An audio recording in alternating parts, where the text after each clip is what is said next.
IT क्षेत्र में बेंगलुरु की इन्फोसिस सॉफ्टवेयर कंपनी का एक बड़ा नाम है। केरल की रहने वाली रासिला ओपी इसी कंपनी के पुणे फेज 2 स्थित कंपनी में नौकरी करती थी।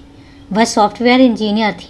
इस कंपनी की प्रोजेक्ट इतने महत्वपूर्ण होते हैं कि उन्हें पूरा करने के लिए कर्मचारियों और अधिकारियों को कभी कभी तो 24-24 घंटे तक काम करना पड़ता है। यह बात 29 जनवरी रविवार की है। तो दोस्तों, क्या है पूरी कहानी? क्या है रासिला ओपी की पूरी कहानी? हम जानेंगे पूरे विस्तार से, लेकिन उससे पहले नमस्कार दोस्तों, क्राइम चैनल पर आपका स्वागत करती हूं और उम्मीद करती हूं कि आप सब लोग स्वस्थ होंगे, सुरक्षित होंगे। दोस्तों, कहानी में आगे बढ़ें उससे पहले मैं यही कहना चाहूँगी कि अगर अभी तक आपने चैनल को सब्सक्राइब नहीं किया है या आप चैनल पर नए हैं तो सबसे पहले आप चैनल को सब्सक्राइब कर लें और हाँ, बेल आइकन प्रेस करना ना भूलें फर्दर नोटिफिकेशन के लिए। और इसके साथ ही कहानी में लास्ट तक बने रहें क्योंकि कहानी बेहद ही संगीन और दिल दहला देने वाली है।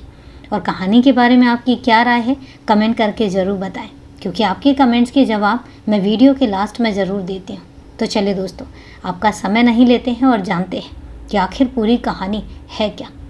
शहर के अधिकांश ऑफिस और प्रतिष्ठान बंद थे, लेकिन इन्फोसिस कंपनी का एक प्रोजेक्ट इतना अर्जेंट था कि उसे पूरा करने के लिए कर्मचारियों को रविवार को भी काम करना पड़ रहा था।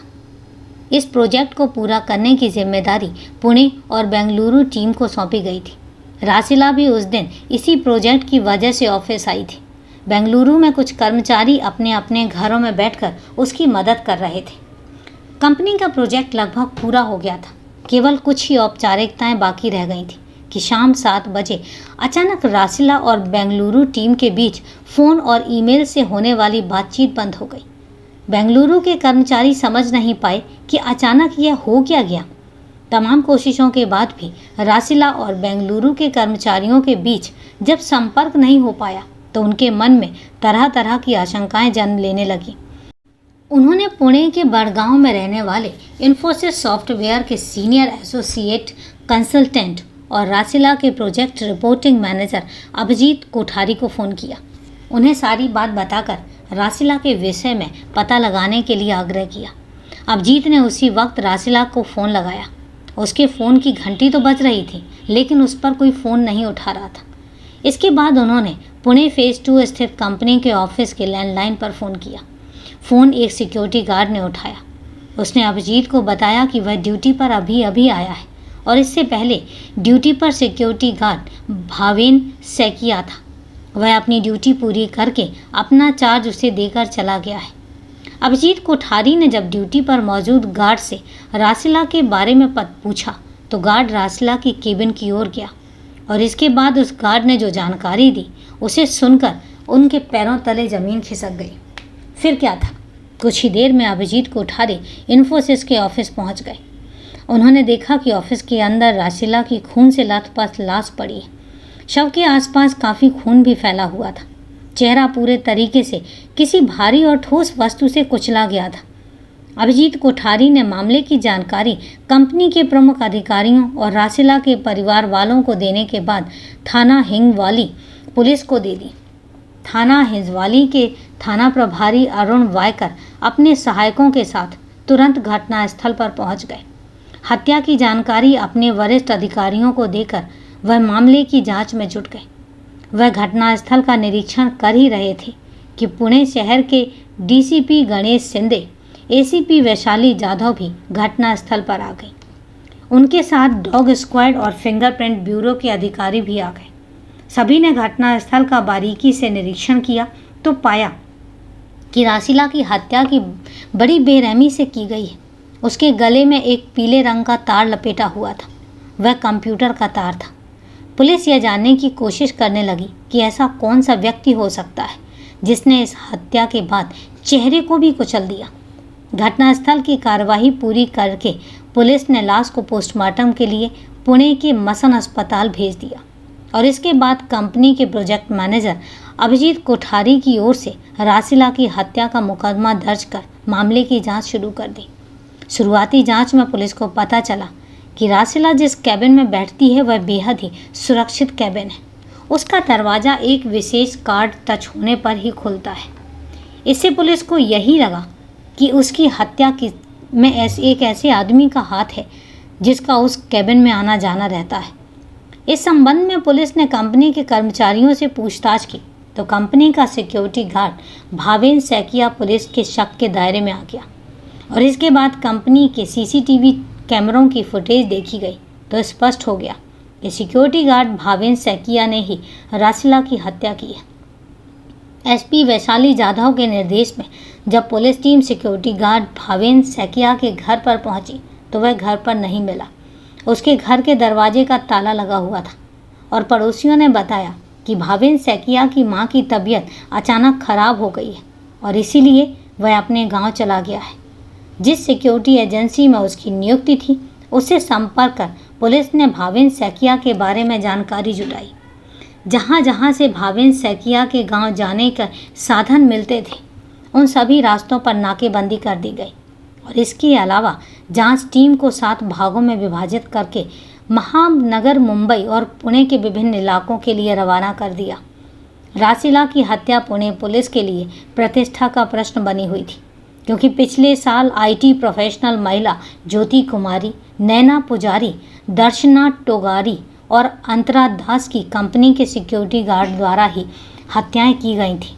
उसे देखकर आईटी कंपनियों में काम करने वाली महिलाओं के भीतर एक डर का माहौल बना हुआ था। इसीलिए इस मामले का खुलासा करने के लिए वरिष्ठ पुलिस अधिकारियों पर दबाव पड़ गया और यही वजह थी कि एसीपी वैशाली जाधव ने इस मामले की जांच अपने हाथों में ले ली। आखिरकार एसीपी वैशाली जाधव और उनकी टीम की मेहनत रंग लाई और 8 घंटे की कोशिश के बाद सॉफ्टवेयर इंजीनियर रासिला के हत्यारे भावेन सैकिया को महानगर मुंबई के छत्रपति शिवाजी रेलवे स्टेशन से गिरफ्तार कर लिया गया। पुलिस टीम जिस समय छत्रपति शिवाजी रेलवे स्टेशन पहुंची उस समय रात के लगभग 3 बज रहे थे। भावेन सैकिया अपना पूरा चेहरा कंबल के नीचे ढककर टिकट खिड़की के पास बैठा खिड़की के खुलने का इंतजार कर रहा था। मुखबिर के इशारे पर पुलिस ने उसे गिरफ्तार कर लिया। सिक्योरिटी गार्ड भावेन सैकिया को लेकर पुलिस पुणे आ गई और उससे थोड़ी सी पूछताछ करके उसे पुणे के प्रथम श्रेणी दंडाधिकारी एएस वारुलकर के सामने पेश कर 4 फरवरी 2017 तक की रिमांड पर ले लिया गया। पूछताछ में उसने अपना जुर्म स्वीकार कर लिया। इस हत्याकांड की जो कहानी बताई वह बेहद ही दिल दहला देने वाली निकली। 27 वर्षीय भावेन सैकिया मूल रूप से असम के गांव ताती विहार का रहने वाला था। उसके पिता ने 3 शादियां की थी। भावेन सैकिया उनकी तीसरी पत्नी का बेटा था। भावेन सैकिया महत्वाकांक्षी के साथ पढ़ाई लिखाई में भी होशियार था। उसका स्वभाव उग्र था। इस वजह से उसकी अपने सौतेले भाइयों से नहीं पड़ती थी। 12वीं कक्षा में अच्छे अंक पाने के बाद उसने स्नातक की पढ़ाई करनी चाहिए पर उसके सौतेले भाई नहीं चाहते थे कि वह आगे पढ़े। किसी न किसी बात को लेकर वह उससे झगड़ते रहते थे। फिर एक दिन झगड़ा इतना बढ़ गया कि सन 2013 में उसने अपने सौतेले भाई की हत्या कर दी और हत्या के बाद वह घर से फरार हुआ तो कभी वापस नहीं लौटा। सन 2014 में वह पुणे पहुंच गया और वहां की एक सिक्योरिटी एजेंसी में सिक्योरिटी गार्ड के पद पर नौकरी कर ली। कंपनी की तरफ से भावेन सैकिया की तैनाती इन्फोसिस सॉफ्टवेयर कंपनी के ऑफिस में हो गई और उसने ऑफिस के पास ही हिजवाड़ी जयराम नगर के फेज 3 में एक कमरा किराए पर ले लिया। नौकरी के दौरान उसमें काफ़ी परिवर्तन आ गया था। ऑफिस में काम करने वाली लड़कियों को वह चाहत की निगाहों से देखता था। खूबसूरत लड़कियां उसकी कमजोरी बन गई थी और किसी न किसी बहाने वह उनसे बातें करता और उन्हें छूने की कोशिश करता था।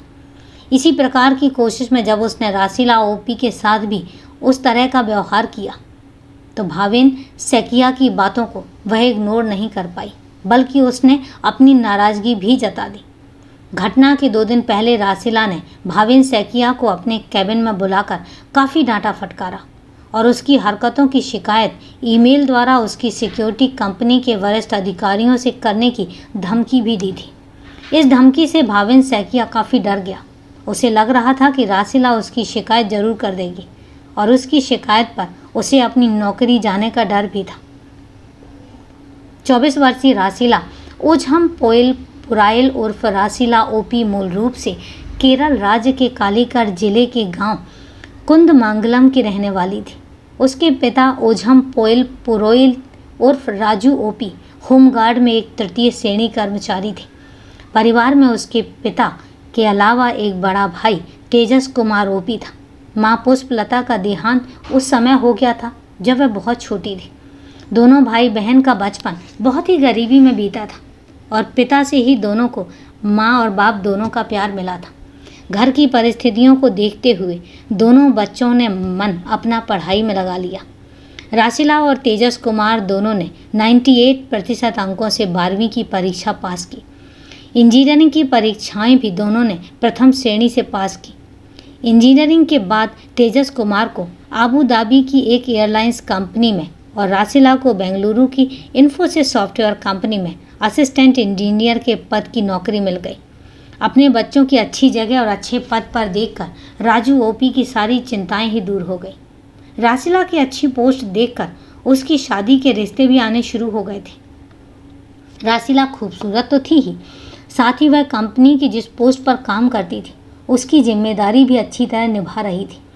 अपने काम और व्यवहार से उस कंपनी के कई वरिष्ठ अधिकारियों के दिल में एक खास जगह बना ली थी। इस श्रेणी में एक बड़ा अधिकारी ऐसा था जो राशिला को अपने दिल में एक खास जगह देना चाहता था, पर राशिला को वह पसंद नहीं था, जिस कारण वह अधिकारी राशिला से चिढ़ गया और उसे किसी न किसी बहाने परेशान करने लगा। उस अधिकारी से परेशान होकर राशिला ने कुछ वरिष्ठ अधिकारियों से उसकी शिकायत कर दी और साथ ही अपना इस्तीफा भी दे दिया।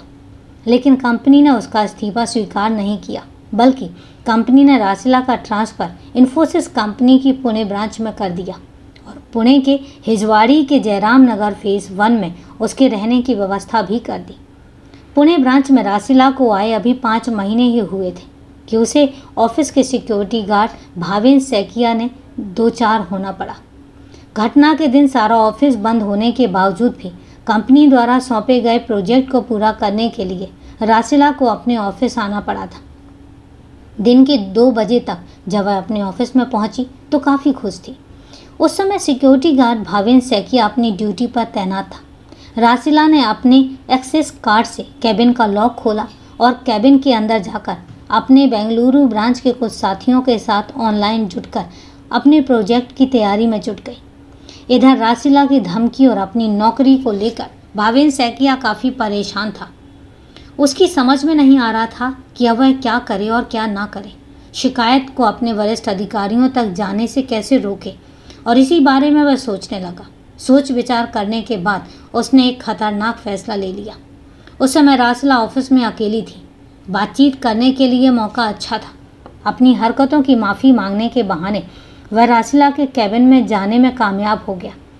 कैबिन के अंदर पहुंचते ही उसने राशिला से कहा, मैडम, आप मेरी शिकायत मेरे अधिकारियों से नहीं करना, वरना मेरी नौकरी चली जाएगी और मैं बेकार हो जाऊंगा। वह गिड़गिड़ाया। राशिला ने एक बार गार्ड के चेहरे को देखा, जिस पर मिले जुले खौफ का असर स्पष्ट नजर आ रहा था। हालांकि राशिला ने उसकी हरकतों को नज़रअंदाज कर दिया था, लेकिन वह उसे थोड़ा और सबक सिखाना चाहती थी जिससे वह सुधर जाए। इसलिए वह गंभीर होते हुए बोली, नौकरी चली जाएगी, बेकार हो जाओगे तो मैं क्या करूं? तुम्हें लड़कियों को परेशान करने का बड़ा शौक है ना, अब भुगतो। मैंने तो तुम्हारी शिकायत तुम्हारी कंपनी के सीनियर अधिकारियों को ईमेल कर दी है। अब जाओ गांव ही बैठना। यह सुनकर भावेश सैकिया का चेहरा क्रोध से तमतमा उठा। अपने आपे से बाहर होते ही उसने इंटरनेट का वायर खींचकर राशिला के गले में डालते हुए कहा, मैडम, यह तुमने अच्छा नहीं किया, अब तुम्हें इसकी सज़ा भुगतनी पड़ेगी।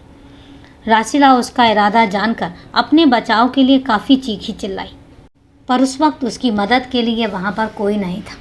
उसने इस इंटरनेट वायर से राशिला का गला घोंट दिया। उसकी हत्या करने के बाद उसने अपने बूटों से ठोकरें मार मार कर उसका चेहरा लहूलुहान कर दिया। राशिला की हत्या करने के बाद जब भावेन सैकिया का गुस्सा शांत हुआ तो वह बाहर आकर आराम से अपनी जगह पर बैठ गया। उसे पुलिस और कानून का डर लगने लगा। उसकी समझ में नहीं आ रहा था कि अब वह कहाँ जाए। गांव जा नहीं सकता था क्योंकि उस पर सौतेले भाई की हत्या का आरोप था। पुणे और गांव की पुलिस से बचने के लिए उसके पास कोई रास्ता नहीं था। ऐसे में उसे बस आत्महत्या के अलावा और कोई चारा नहीं दिखा। उसकी ड्यूटी का टाइम भी पूरा हो चुका था। जैसे ही दूसरा सिक्योरिटी गार्ड शिफ्ट बदलने आया, तो उसे जिम्मेदारी सौंपकर भावेन सैकिया ऑफिस से निकल गया। आत्महत्या करने के लिए वह पुणे रेलवे स्टेशन पर पहुंचा ताकि किसी ट्रेन के सामने कूदकर वह अपनी जीवन लीला समाप्त कर ले, लेकिन ऐसा करने की उसने हिम्मत नहीं जुटा पाई। फिर उसने आत्महत्या करने के बजाय किसी दूसरे शहर में जाने का इरादा बनाया। अपने कमरे में उसे कुछ ज़रूरी सामान भी साथ लेना था, इसलिए कमरे पर पहुंचकर उसने पड़ोसियों से झूठ कह दिया कि उसकी माँ की तबीयत खराब है। बैग में कपड़े आदि भरकर वह महानगर मुंबई के छत्रपति शिवाजी रेलवे स्टेशन पहुंचा और वहां से टिकट लेकर उसे अपनी किसी मंजिल की ओर रवाना होना था। पर इससे पहले ही वह पुलिस के हत्थे चढ़ गया। भावेन सैकिया से विस्तार से पूछताछ करने के बाद पुलिस ने न्यायालय में पेश कर उसे जेल भेज दिया। पुलिस ने रासीला ओपी के शव को पोस्टमार्टम के बाद उसके पिता राजू ओपी और परिजनों को सौंप दिया। पिता और परिवार वालों का कहना था कि रासीला की हत्या एक साजिश के तहत इन्फोसिस कंपनी के ही एक बड़े अधिकारी ने कराई है और जिसकी शिकायत उन्होंने हिजवाड़ी पुलिस थाने में दर्ज भी करवा दी है। पुलिस ने उन्हें भरोसा दिया कि रासीला की हत्या के मामले में जो भी दोषी होगा उसके खिलाफ सख्त कार्रवाई की जाएगी। मामले की जांच थाना प्रभारी अरुण वायकर कर रहे थे। कहानी लिखे जाने तक भावेन सैकिया की जमानत नहीं हो सकी थी। तो दोस्तों, ये है एक दिल दहला देने वाली बेकसूर की हत्या की कहानी। तो कहानी को लास्ट तक सुनने के लिए आपका तहे दिल से धन्यवाद। अब कहानी के बारे में आपकी क्या राय है कमेंट करके ज़रूर बताएं। तो चलिए दोस्तों, आज के लिए इतना ही। आज आपके कमेंट्स के जवाब मैं नहीं दे पाऊँगी क्योंकि मेरे साथ थोड़ी सी कुछ प्रॉब्लम चल रही है, लेकिन हाँ, अगले वीडियो में आपके कमेंट्स के जवाब ज़रूर होंगे। तो दोस्तों, आज के लिए इतना ही। कल फिर मिलते हैं क्राइम की एक सच्ची कहानी के साथ। तब तक के लिए सेफ रहें, सुरक्षित रहें और अपना ध्यान रखें। जय हिंद दोस्तों, जय भारत।